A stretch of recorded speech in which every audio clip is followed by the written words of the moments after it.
Hello and welcome to the Geeky Brummie podcast. Joining me today, as you can see on my right hand side, is Mr. Keith Bloomfield. Hello, Ryan. Hello, how are you? And you wove at the camera, so the camera's going to turn again. It's not going to turn, it's all fine.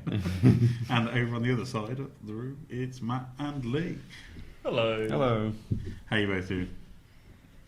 Yeah, fine. We can wave at the camera. Yeah, that's what I just did. I just waved at the camera because we have the freedom to do that over here. You do have the freedom to wave as much as you want. So it's been a while since we've been back in this room again. I think every time we try to do a recording, life just seems to find a way to stop us recording. Yeah. But anyway, we're back, and this is episode.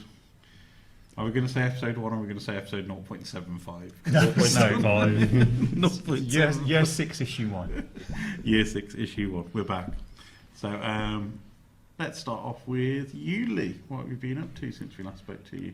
What have I been up to, aside from like a week of just being ill?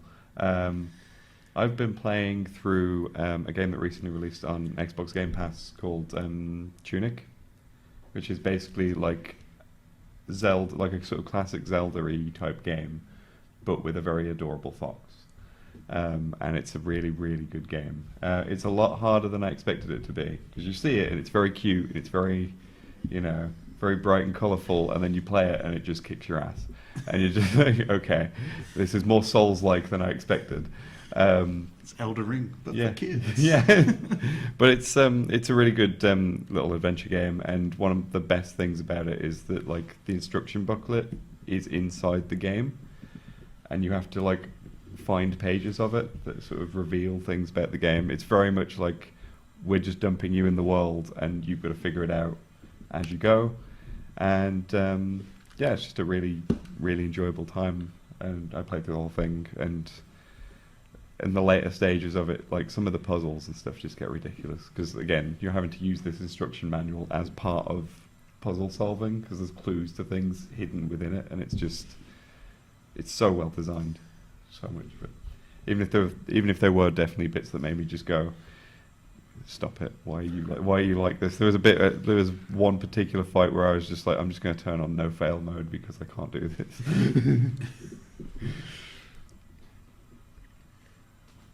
Awesome. Sounds like a great game to pick up on Game Pass. I really need to renew my Game Pass. I let it lapse a little while ago, and it's like Microsoft have not been very good with their big titles on it. It seems to be pushing more of the indie angle recently. Yeah, I mean I'm okay with them doing that though, because like there's a lot of really cool, interesting hidden gems that are coming out. I think like Tunic is obviously the big one that sort of recently came out, and we're getting things like A Memoir Blue, I think, recently came out on there as well, and there's a couple of other titles I've seen pop up, and I think getting those indies a bit more of a focus is good, to be honest. Awesome. Might be worth picking that one up then. Matt, how about yourself? What have you been up to since we last spoke to you? Geeky wise, so I went to the Blossom Festival in Digbeth, in the Digbeth Red Market. And for people who aren't sort of locals, the Redbrick Market in Digbeth is quite a cool little hipstery market full of loads of little random things, from like vintage clothing to various items, ornaments, all sorts. There's an album section, there's a comic section, all by different sort of designer makers and stall holders, and it rotates quite regularly. And the Blossom Festival was kind of celebrating a lot of East Asian culture, and that was quite good. It was full of lots of kimonos. There was kimonos absolutely everywhere, and they would range from £25 to £250, and yet they'd all look the same. They'd all have the same crease marks as if they'd just come out of a packet. So, but it was interesting. You had I'm going to sound really ignorant because I can't remember actually what it was called, but the drumming. They had like drumming sessions and demonstrations. They had kanji scripts. They sold various different items. They had sort of manga drawing classes, that kind of thing. So it was really nice it was a nice vibe. Awesome. So if you've not been to Redbrick Market, it is like one of the biggest indie markets. I think we popped in when we were out having our Christmas drinks in March. So On St Paddy's Day weekend. yeah, I think it took a long while to get Keith and Keith's lovely other half Maddie out of there, if I remember correctly. It was a very just interesting place. Oh, indie stuff. Ooh. And I've just waved in front of the camera. So now, You got to stop it again. yeah, I need to stop it again now. So now it'll stay put. And there we go. Here's Keith. Hello. Which brings me on to you, Keith, actually. What have you been up to since we last spoke to you? Is that all going to be left in the video? Yeah, I'll leave it. Yeah, okay. I'm just going to nudge it a little bit this way then, just to reframe us. That looks better. I'm not going to wave at the camera. Yeah, I played A Memoir Blue on Game Pass because it came out and it was only an hour long, and that's about as much time as I've got to play games. Very good. It's they call it a interactive visual poem. So there's no dialogue. There was no text on the version that I played. And it's kind of, you just follow this this young woman and her mom through kind of replaying events in her childish life, which is done in a style that's much more cartoony, and then the grown-ups are much more kind of 3D modelled. But it was really good. The sound was great. It was quite a moving experience, and I recommend anybody who's got Game Pass should give it a go. The other big thing for me was a couple of weeks ago. The old garage that used to fix my partner's car when she had the car, I found out that he'd got some old comics lying in some boxes in the spare room. So I went back and had a route through, managed to pick up some of the Death's Head 2 books that were drawn by Liam Sharp, some clandestine stuff, which is Alan Davis, and some Ted McKeever Vertigo stuff. So bits and pieces really that have not kind of been republished that many times after, but they also almost got a full set of deadlines, which I need to go back and get. So I need to check if I've still got mine. To confirm, not QI Alan Davis, comic book artist Alan Davis. Yes, comic book artist Alan Davis. I was thinking, I was like, he's multi-talented, that Alan Davis. Yeah, I had that thought as well, and was just kind of like, well, it probably isn't him, but I don't want to say anything. Well, he's known for being a morose comedian. He might just Yeah. draw in his spare time. Jonathan Ross is a big comic book fan, as we're all aware. So He's written a few comics in his time. Yeah, but this Alan Davis is the guy who did Captain Britain with Alan Moore, and also did I can't say Marvel Man. I have to say Miracle Man now, or is he Marvel Man again now that he's back? In the recent Timeless book that Marvel put out with Kang the Conqueror, it ends with a kind of like, oh look, Miracle Man's coming back to the Marvel universe. So that's going to happen at some point. But yeah, I'm sure he'll turn up in the MCU at some point when they've found another actor who is slightly out of work. yeah, I'm not sure they'll bring him to the MCU because I think there's a whole plethora of rights issues that just make it a little bit difficult. Yeah, so that was cool. So Garage Find of Comics was nice. Awesome. So have you actually got any space left in your house for comics now? Or Let's not talk about space. If you reach peak comic, We just. are you going to be forced to sell your Microdot connection? No, that's not going to happen. Yeah, there's ways and means. Piles are all good. You know, there's a height to the Piles building. are never good, Keith. Yeah, they are. You can get green. Certain types of piles are better than others. Yeah. But how about yourself, Ryan? What have you been up to? So on the geeky front, it's been a bit quiet. I did watch the first episode of Moon Knight before coming out today, which is the day of releases today. So I caught the episode of Moon Knight very quickly.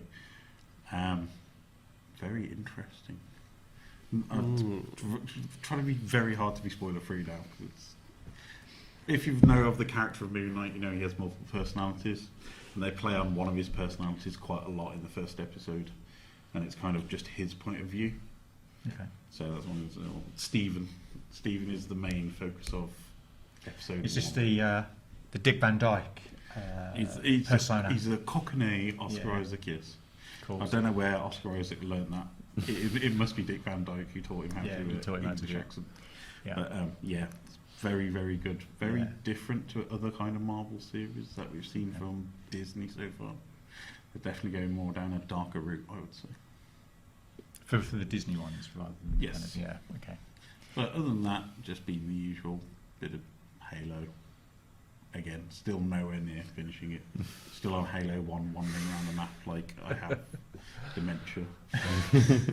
Which I think as soon as you hit 30 plus in video games, they're not designed for quick minds anymore. No, it's like, no. It's like, where am I putting my gun? Oh, something shooting at me. Where's that coming from? Give me a moment while I look at my controller to see where X is. It should be muscle memory by now. That's keeping up to date on the tech news as well, so lots of new graphics cards coming out from a video which people won't be able to buy. So pretty much the usual stuff. Cool. Awesome. Coming up on the show today, we're going to talk a little bit about the Culture Festival. We'll be picking each our favourite Foo Fighters tracks in honour of a certain Mr. Taylor Hawkins, who's no longer with us, plus a few other bits. But we'll be back again very soon.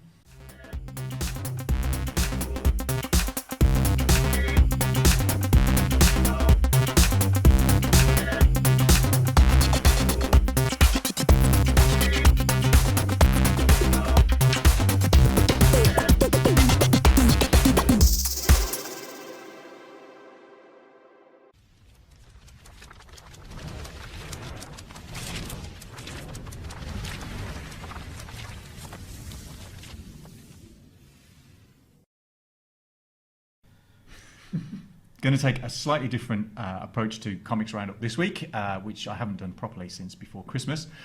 So in this episode, I'm just going to go through the books that I've picked up today as of the 30th of March. My comic of the week is obviously going to be Step by Bloody Step. This book is by Cy Spurrier,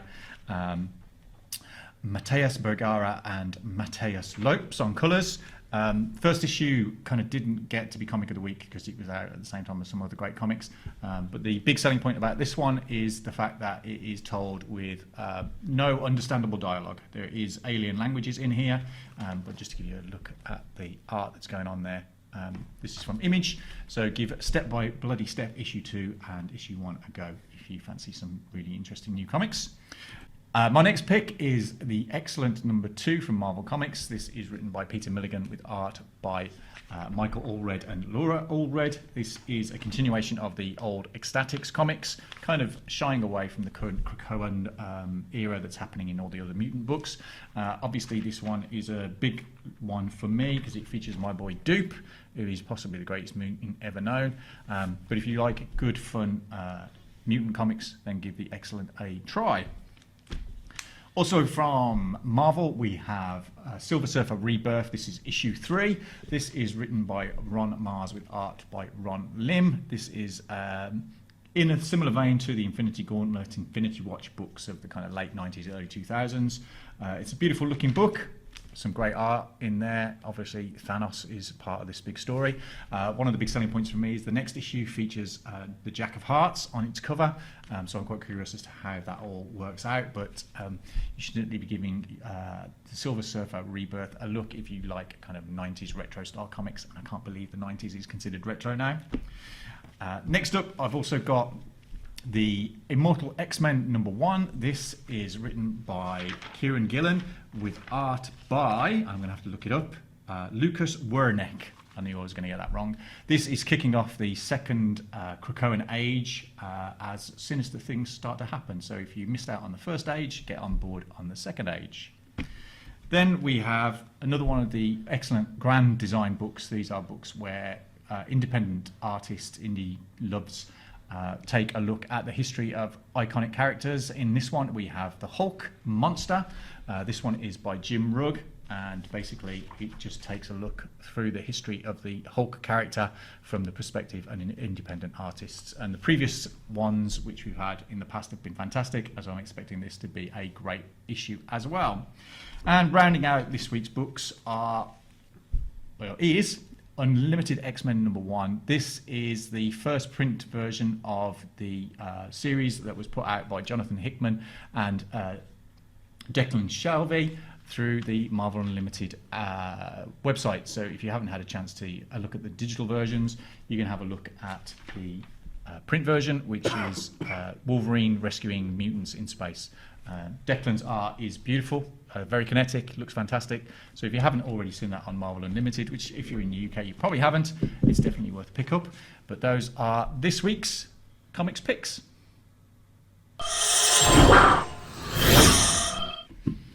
Bit of bad news that we've had over the last few weeks. I mean, all of us at Geeky Brummie are big fans of the Foo Fighters. Many albums that have come out. One of the biggest stadium bands in the world. But to hear of the passing of Taylor Hawkins at the age of 50 was quite upsetting, I think, for all of us. I mean, we've all got our own personal Foo Fighters tracks, so I thought it was a little bit of a tribute. We'd pick out our favourite Foos tracks and what they actually mean to us.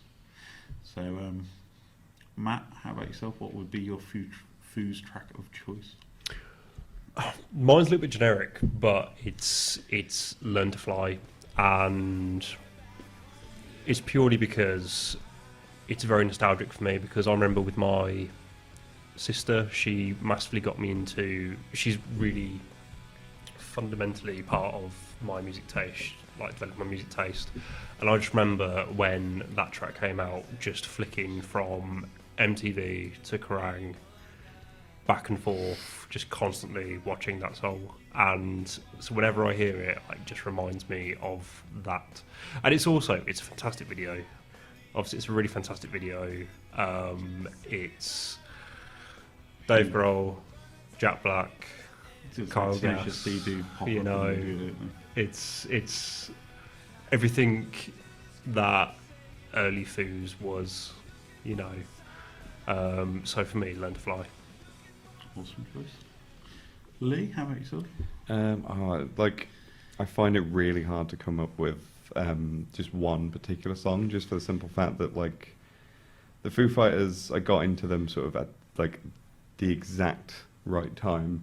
It was sort of sixth form, and sort of I think it was around the time that One by One came out, and sort of got really into them, and it sort of, I think I've talked about sort of mental health stuff that I've dealt with in the past, and I think that was sort of around the time that a lot of that sort of started with me. But the Foo Fighters stuff really kind of helped get through that, and just trying to pin down anything specific. But I mean, from that era, I definitely, I mean, the lead single "All My Life" is such a really good song. But sort of going back to you know, Color and the Shape and There's Nothing Left to Lose, there's so many great things on there. You've got Next Year, you've got Everlong, of course, which is the one that everyone loves. But I think if I really sort of had to pick one, I would probably say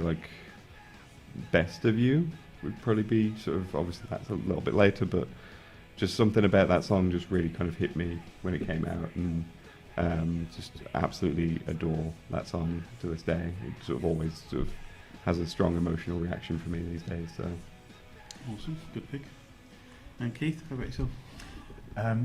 This is almost an impossible question to answer. Obviously, as you can see from my plaid attire, I mean, I was a big fan of Nirvana when Nirvana were kicking around in the early 90s as well. That winter of 1991 when Nevermind came out was kind of oh my god, this is incredible. Even though the previous album, Bleach, Dave wasn't part of the band at that point, but once he kind of emerged from the wilderness of dealing with Kurt's death and put the Foo Fighters album together, which he just did by himself. Yeah, and a lot of people don't remember the first album is just purely him. Yeah, the first Foo's album is just him, and then he put together the band. You know, people like Pat Smear and all the rest of it, and he's built that band up over the years. You know, Pat left and then came back, and then the original drummer, for reasons we won't go into, left, and then Dave discovered Taylor, who'd been playing with Alanis Morissette. Yeah, he was on the Jagged Little Pill tour, I think, was the first time they met. So, I mean, and also he kind of knew Travis Baker, who was playing for Blink 182 just before. But, I mean, there's so many great Foo songs. It's the band that just kind of became part of my life in terms of every album was I looked forward to it, and they never seemed to get to the point where they had a dip in quality. And one of my favourite albums is the Skin and Bone, which is the live album, which has got some great songs on. I've been lucky enough to see them a few times in concert as well.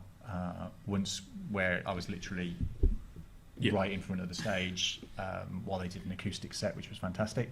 If I had to pick one song as my kind of all-time favourite Foos record, I would probably go with Times Like These. Just lyrically, it's an amazing record, and also because I remember the first version of the video, which was the band playing under a bridge while people just chucked tons of stuff off at them. The one that seems to get played mostly on TV now is one where they're in a green screen room.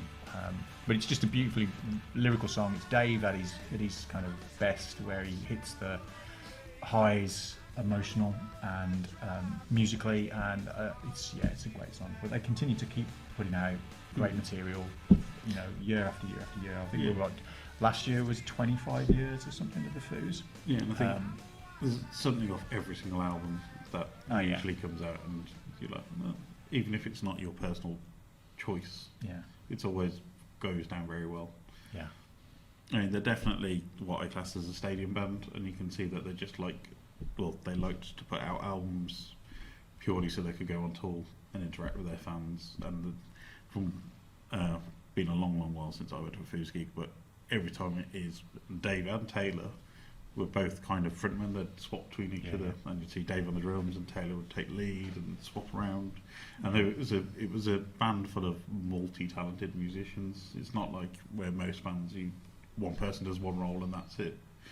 So I think they were very kind of similar in their skill set as well. I mean, both being drummers, of course, and but both being able to be frontmen at the same time. And for me, it's got to be Everlong, because that was what my lovely wife walked down the aisle to, is the acoustic version of that, which is one of the most beautiful things I think has ever come out of the Foos. And it's very different, because you have the purely rocky version, but the acoustic version is amazing, and it's one of those really nice sweet ballads, and it means a lot to me for that song, and I can't imagine that song not existing in her life.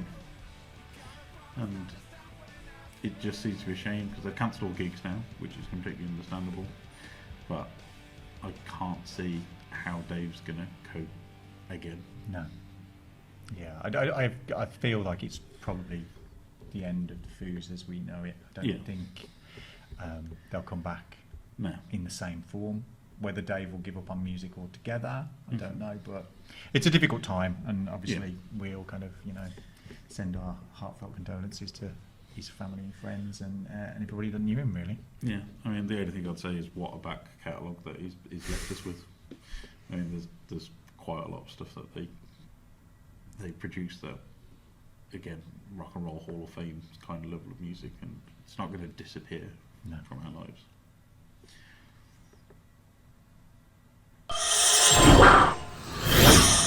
In 2022. Wait, what? Sorry? Since when? Yeah, it's been for a while now. But it's 2022. It is 2022. That's I know it's still March 2020 in everybody's heads, but we are actually now in 2022, unfortunately, which means the Commonwealth Games is coming to Birmingham in roughly about 4 months' time from when we are recording this, about 120 days. And as part of that, as well as the esports amazing event that is coming soon, which Matt, I'm sure, will be telling you more about in the near future, there's the Birmingham 2022 Festival, which is a celebration of culture across Birmingham and beyond.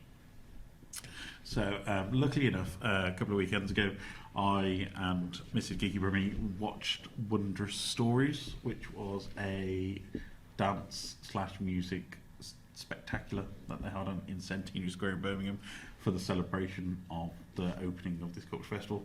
And it was great to see something of that scale back on in the city. It's been that long since we had an event of that scale. The last one I can remember, and it's completely gone out of my head now, was one when it was at the town hall. I think it was about nearly 10 years ago, and it was a big pirate ship they set up, and it was all like a dance music thing. Yeah, I remember that. Yeah, can't remember what it was called. It was a very, very interesting. I remember it because it was mainly because it was freezing. And we decided to stop off when we were living in the city on the way home, and it's like, oh, it'll last an hour, and then like 2 hours later we were like, I want to go home, but this is too good, and I want it to finish. Because they had 2 performances, and I think was waiting for them. When does the first performance finish and the second one start? That was kind of where we were. That was a really great thing. So this time we were more sensible. We stayed at home. We popped it up on YouTube on the TV because they live streamed the event, and it was basically a professional dance stroke circus act mixed in with the choir with no name, as you mentioned off air, Keith. Yeah. Critical Mass was there.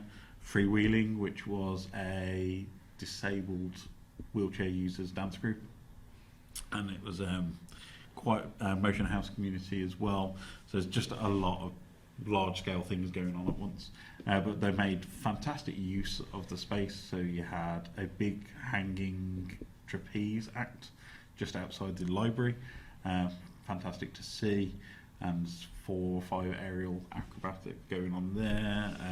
Where the new fountains are on Centennial Square, they turned that into a big dance zone, so there's lots of different dancing going on there. And there was aerialists on the main stage as well, and balancing on what looked like a tiny bit of scaffolding. There's 10 dancers looking like they were suspended in midair. It was absolutely fascinating to watch. Along with that, there was mixed in spoken word and music. Really, really fantastic thing, and I think it really showed Birmingham off, and the diversity and the youth and the greatness of the culture that we have. But there's quite a lot of other events going on as part of this festival. So one on at the Mac, where we've been quite recently, quite often, until the 3rd of April, between 9 a.m. till 9:45 p.m. You can go there, and they have an event on called, and I'm reading this off the sheets, I'm not going to pretend I'm not, Nevertheless We Persisted, which is a collaboration between Little Earthquake and the Midlands Arts Centre, also known as the MAC. So it's inspired by and featuring cards, letters and messages of support sent to Anderton Park School in Spark Hill after the whole protest in 2019 around the LGBTQIA plus protests that were occurring then. It's just been turned into a big TV series or podcast, if I remember correctly. So I think it's a podcast. Look into that from one of the big podcasting studios in the US. But it was a horrible time for Birmingham to see those protests and see the lack of understanding and education, and for Anderton Park School to get that level of support from the general public, from letters and photographs and stories being told to them. I think it was a very good thing to see that there's not just bigotry and hatred, there is a wider feeling of support for these kind of things. That's on until the 3rd of April, as I said, at the MAC, to coincide with LGBTQIA plus month. So really go there, and it's got pivotal milestones in the decriminalisation of homosexuality in 1967, all the way through to now, with contemporary lived experiences and the way people are being educated in school about queerness and other ways of living. Matt, you've got some other events coming up? Yeah, so just to kind of carry out that, so it was interesting what you just said in terms of seeing a big event back in Birmingham, because the strapline for the cultural festival is Let's Go Out, and the biggest pool is there's over 200 events, and it's all about getting people back into public spaces, back into venues, you know, and just kind of bouncing back. But also the Let's Go Out sort of rhetoric is also the theme, as you just picked up. So it's multicultural, it's looking at disabilities, looking at race, gender, sexuality, that kind of thing. And the programme is really varied. So there's Circle of Blossom, which is an initiative by the National Trust, and it's basically invoking that previously, didn't really know this, but Birmingham used to be surrounded by lots of blossom trees, which it no longer is. So this initiative by National Trust is to plant blossom trees and bring that kind of circle back, but also have blossom installations in what they describe as unlikely settings. So no, Pigeon Park in Birmingham. Pigeon Park. which is the cathedral grounds, but everybody in Birmingham calls it Pigeon Park. Livery Street subway, which is basically a urinal, you know. But yeah, so have blossom installations all over, as well as replanting all of these blossom trees, which sounds fantastic. And another one, which is actually really close to my heart, is sorry, I have to. Love Lifts Me Up, which is the British Sign Language community choir project, and it basically involves hundreds of artists and hundreds of deaf school children from actually Longwell School of the Deaf, which is a really fantastic school in Birmingham that supports obviously deaf children, and it's something that Millennium Point, in my capacity as Millennium Point, we've supported previously with some of their sort of projects. And it's a collaborative video. It's a song they've created. There's 3 different versions, and it's over 100 different artists using British Sign Language demonstrating the song, and that's been released digitally, but it's also in installations around the city. Awesome. Looking forward to that. And Keith, you're going to tell us a bit about the old pop scene in Birmingham, as we're known for our musical bands, Black Sabbath. Yeah. Locally to me, Jez Collins runs he's part of the Birmingham Music Archive, and one of the things that they've been doing recently is Pop Comes to Campus, which is a exhibition at the Bramall Music Building at the university. Mm-hmm. So part of what they're doing there is a exhibition which kind of charts the university's history of being involved in music. Obviously, lots of music events happening at the university. So it charts the kind of history of all of that. So it's relevant to all the kind of bands that have appeared at the university and all the rest of it. That's running at the moment and will run through until the 28th of October this year. So you've got plenty of time to go and pop along and see it. And it's they've had student researchers ripping open the pages of the student Redbrick newspapers from the 60s and 70s and beyond to kind of find out about all the gig culture that was happening on campus. So if you get a chance to get across to the Bramall building, just next to the Great Hall. Yeah, you'll be able to see this exhibition. There's photographs online. But Birmingham Music Archive are also involved in a couple of other projects that are happening as part of the Commonwealth Cultural Festival, one of which is a series of podcasts called In Conversation With, which is being presented by the bassist from Steel Pulse and local news reporter Satnam Rana, when they're kind of interviewing 21, I believe, of the most prominent kind of Birmingham music influencers from across time. So there's a big bunch of conversations that are going to be happening. So the podcast is going to be released steadily throughout the cultural festival.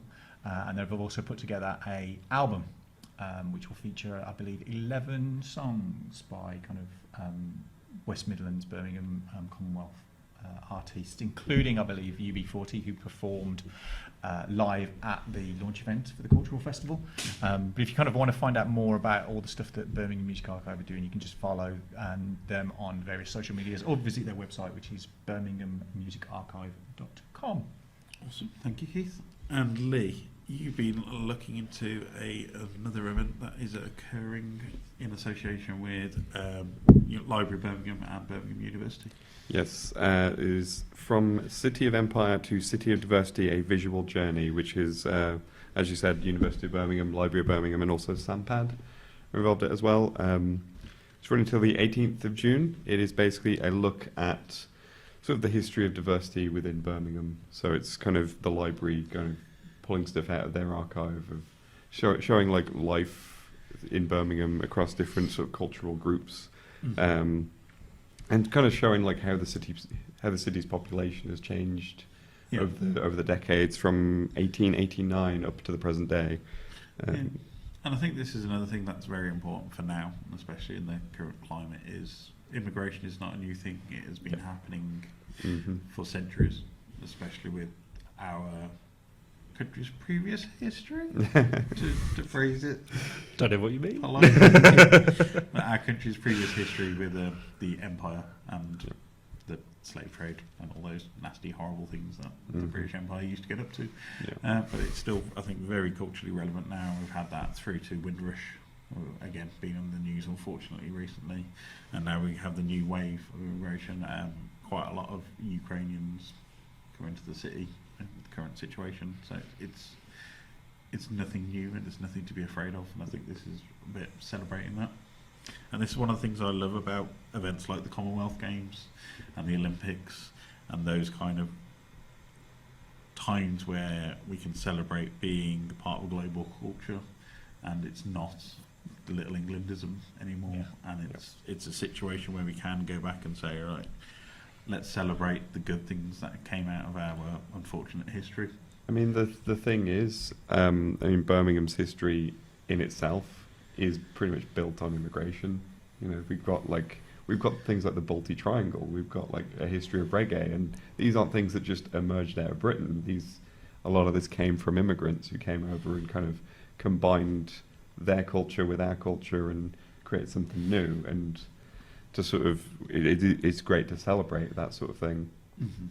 And I think again, especially as mentioned, if you look at culturally diverse communities, sexually diverse communities, Birmingham has always had quite a strong connection, especially in Southside, with places like the Nightingale, the Rainbow, those kind of places which have been supporting for many, many years, and again, kind of gets hidden away sometimes because it's not in the direct city centre. Yeah, the Nightingale celebrated its 50th anniversary during the pandemic, so it goes to show how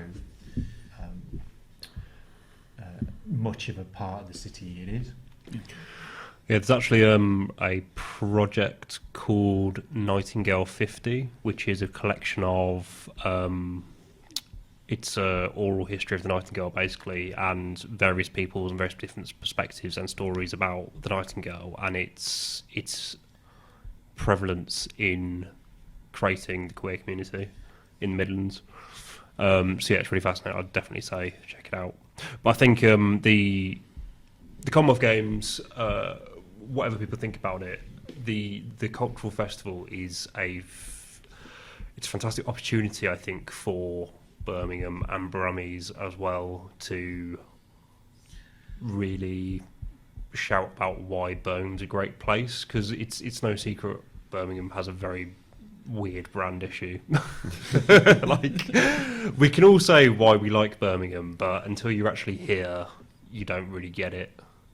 And so hopefully this will be an excellent opportunity for that. But also I was looking at the programme, Keith, and you'll be really pleased to find out there is a celebration of Birmingham City transport buses.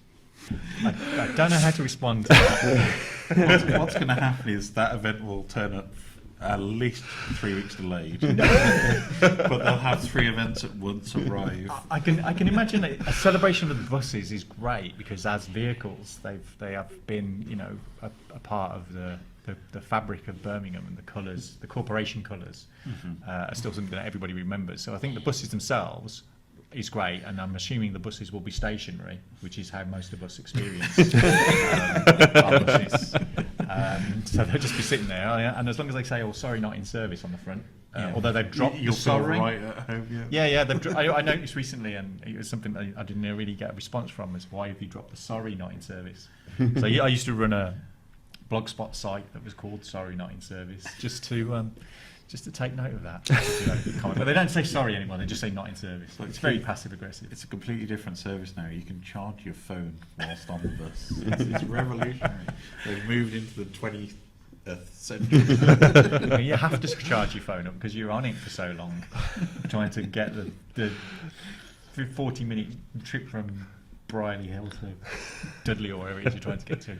My new work offices, it's at the terminus of the new Midlands Metro, which should have opened before I started working there. I've been working at this office for at least 3 months now, and there is no hope in sight for the Metro to be running. Yeah. What I'm going to enjoy is obviously, and I've got friends who work at the Metro, so they're going to kill me. But this whole kind of, it's going to be ready by the games. Like, it's going to be ready, and then as soon as the games are gone, they're going to dig it all back up again.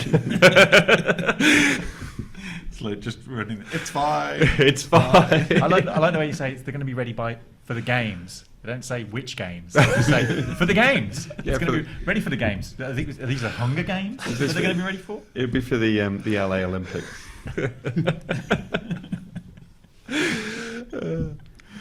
Oh God.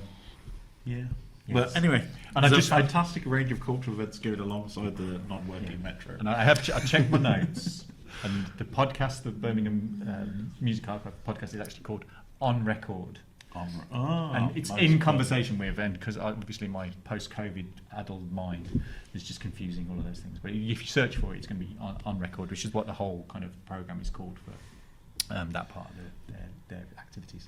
Awesome. So, yeah, but it's all just conversations with some eminent music artists, so every one of them will be worth a listen. Yeah, I mean, it's fantastic. Again, we mentioned it earlier. Fantastic music artists that have come out of Birmingham, from UB40, Laura Mavula. Duran Duran, if you can claim them. We can claim half of Led Zeppelin as well, can't we? Yeah. Close enough.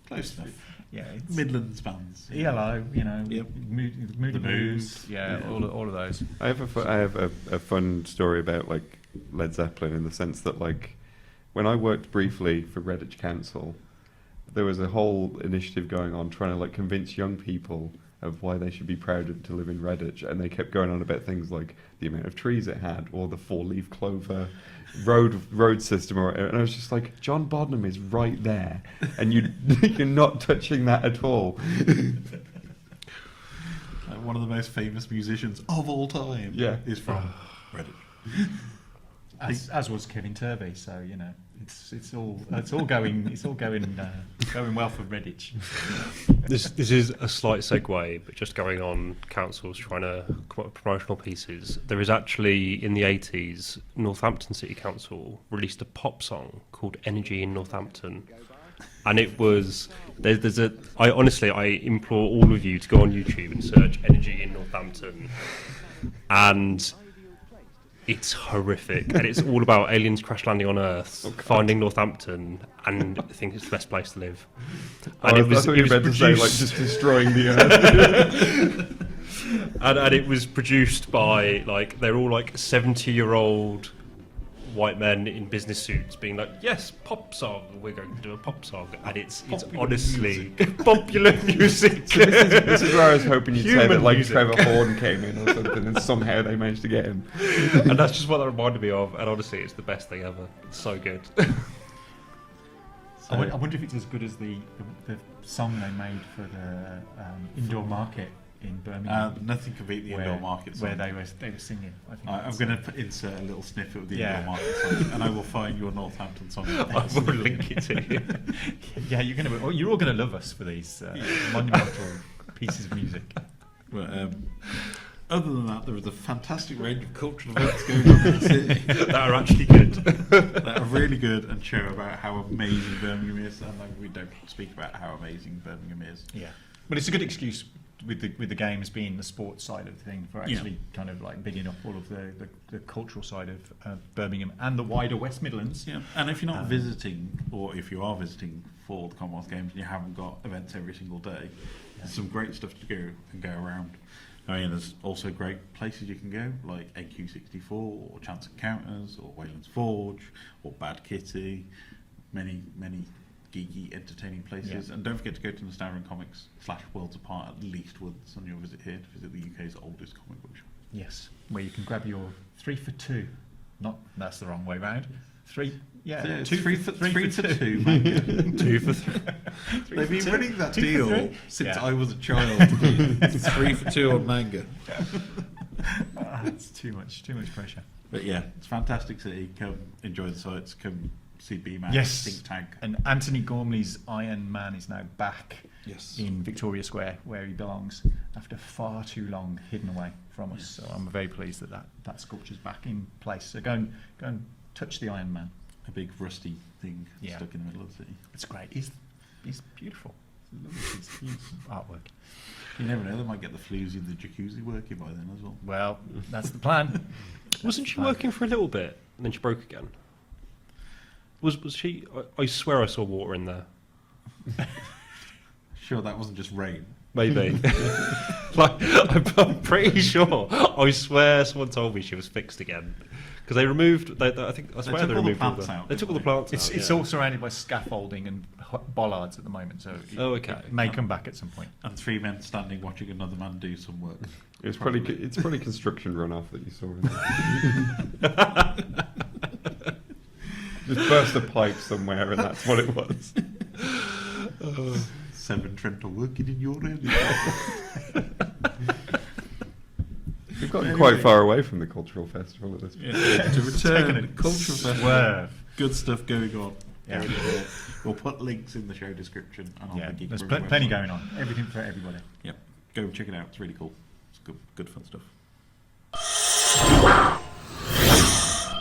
It is now time to talk about the games of the week from the past couple of weeks. Game of the week last week was Ghostwire Tokyo, the latest from Evil Within developers Tango Gameworks. Rather than a straight horror, Ghostwire looks to be a very different beast.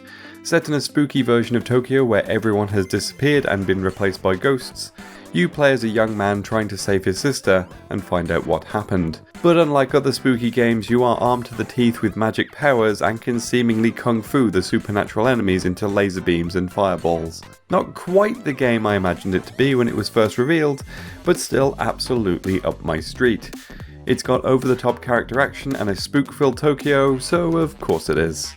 Ghostwire Tokyo is published by Bethesda, developed by Tango Gameworks, and is currently available for PC and PlayStation 5. Game of the week this week is Weird West, a notable game due to its dev team containing veterans from Arcane. And as you'd expect, it carries on that studio's tradition of excellent immersive sims, although this one's more top-down and takes inspiration from the original Fallout and twin-stick shooters. The story features 5 main characters, each with their own goals to achieve in a dark, Wild West setting full of supernatural creatures looking to gnaw your face off. Every action you take has lasting consequences, and a range of moves and tactics are available to you as you battle your way through the harsh West. It looks like a great time with a big, bold art style, a solid pedigree in the development team, and the promise of some interesting game mechanics, where it's promised that your choices have lasting consequences. Weird West is developed by Wolfeye Studios, published by Devolver Digital, and is available for PC, PlayStation 4, and Xbox One. And now, back to the main show. Don't wave. Don't wave. It wasn't a wave, it was pinch. It was a hand up. That's Hand all up. that Keep the counted. hands down. Thank you for joining us on the Geeky Brummie podcast this issue. Don't forget to like, subscribe, share, do all the usual stuff. Follow us on Instagram, Facebook, Twitter, at the Geeky Brummie website, YouTube, all at geekybrummie.com. You know the thing. We'll put it down here somewhere. Yeah. Anyway, Leigh. Stop trying to trigger the camera, man. Stop trying to trigger the camera. Leigh, where can we find you online? You can find me on YouTube at Bob the Pet Ferret, where I do video essays on gaming. I've got a few bigger projects coming out soon, so at the moment things are a little bit quiet, but if you follow me on Twitter at Bob the Pet Ferret, you'll get some updates on that. I'm also on Twitter, on a personal level, on the Cheap Ferret as well. Awesome. Matt, how about yourself? You can find me on Twitter at Mr. Matt Lovell, where I mostly bang on about esports and how it needs to be bigger in the West Midlands and throwing out GIFs like they're going out of fashion.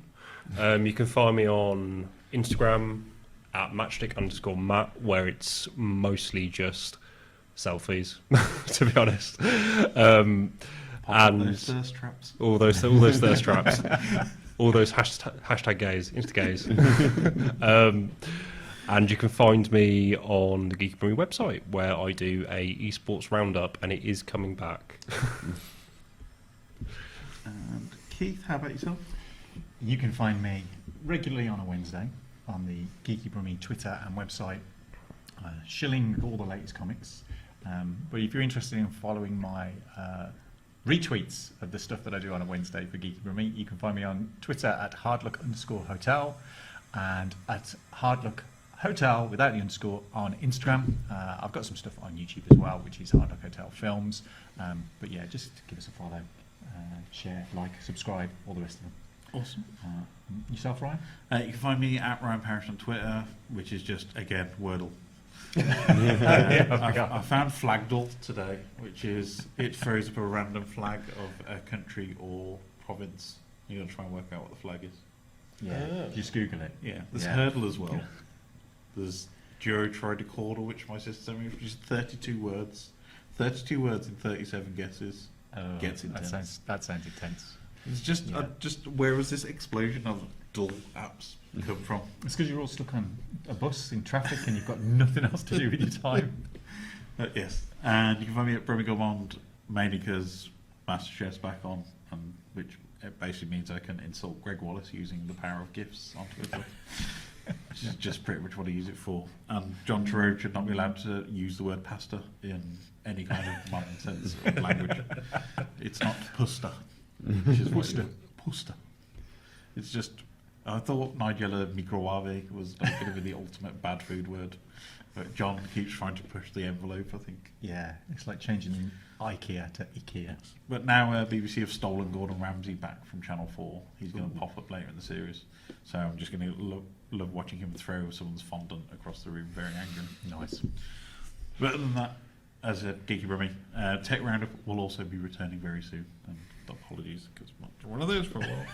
You can find me on Tuesdays. Tuesdays, I usually do some tweets until about lunchtime when I get distracted and then forget to do the rest of them. Doing Wordle and Flaggle. Yep. But yes, and don't forget, as I said, all our amazing things, please don't forget to like, subscribe, share, do all that fun stuff, and it really helps. And give us a rating. We haven't asked for ratings for a while. Yeah. Out of 5, let us know how much it is. Yeah.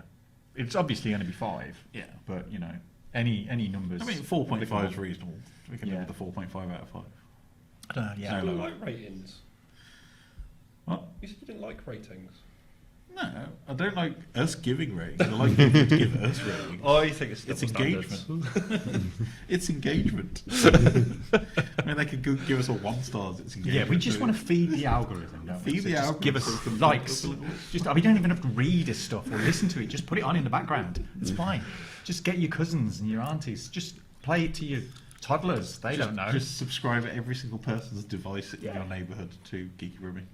Yeah. We're on all platform services. Yeah, we're just shy of 3,000 followers on On the Twitter. on the Twitters. So I'm sure we've got some Geeky Brummie badges somewhere. So whoever ends up being our 3,000th subscriber, we might send you something. Don't say that because they'll unsubscribe and then wait to resubscribe to get 3,000. But yeah, you got to be in it to win it.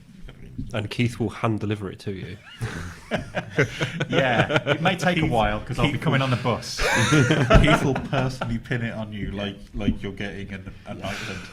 No, you think Hermes delivery's bad? Yeah, that's nothing compared to me coming to your house on a bus. Keith will. Anyway, thanks for joining us, and we'll be back again soon. But for now, goodbye, everybody. No wave. No waving. No wave. Bye. Bye. Do it again.